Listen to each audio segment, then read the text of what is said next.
Okay, we're at 701 17th Street. We're on Cherry.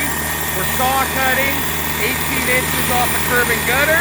Then we're going to do a 9-foot panel off of that. So I got an 18-inch off curb and gutter, then 9 foot off of that 18 inches. Puts us right there on that line. All the way up. I passed our pole we're working to because this is the nearest reflection crack and we got to go past that. So I went to the next reflection crack here. It doesn't quite line up with the road panel, so I took it to this one out, and I will not T-cut out into that. And then we're down. The only problem is this white car that's here is parked in the paid parking,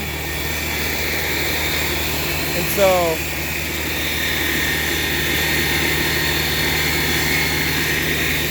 couldn't have them towed, so hopefully they move so we can finish this end cut.